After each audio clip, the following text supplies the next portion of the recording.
అందరికీ నమస్కారము। ఈ రోజు ఈ వీడియోలో శ్రీమతి బండ అరుణ రవిపాల్ రెడ్డి గారిచే రచించబడినటువంటి శ్రీనివాస వచనములలో 22వ వచనం గురించి తెలుసుకుందాము।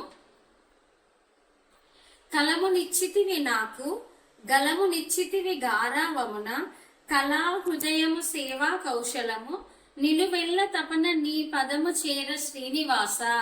ఇక్కడ చూడండి, కవయిత్రి గారు ఎంత బాగా రాయడం జరిగిందో శ్రీనివాసుని స్మరిస్తూ।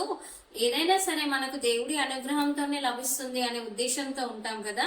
కలము నిచ్చితివి నాకు, కవయిత్రి గారు ఈ వచనములన్నింటినీ కూడా రాయడానికి కలము నిచ్చితివి నాకు అని చెప్పి, అదే విధంగా గలము నిచ్చితివి గారావమున, గలము గొంతు, ఈ వచనములన్నింటినీ కూడా మళ్ళీ పాడడానికి మళ్ళీ వినిపించడానికి గలము నిచ్చితివి గారావమున కళా హృదయము సేవా కౌశలము।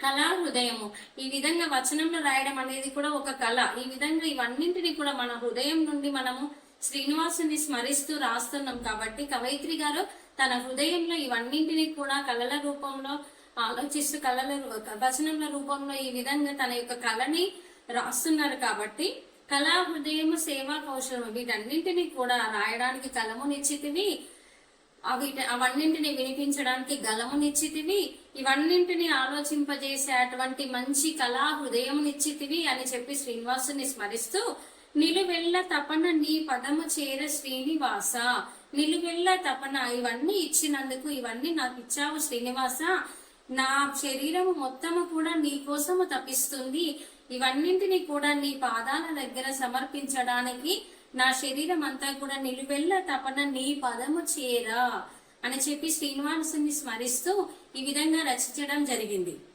ఓకే ఫ్రెండ్స్, ఈ వీడియో కనుక మీకు నచ్చినట్లయితే లైక్ చేయండి, షేర్ చేయండి, మా యొక్క సిగ్మా స్పిరిచువల్ సేవ ఛానల్ ని సబ్స్క్రైబ్ చేయండి।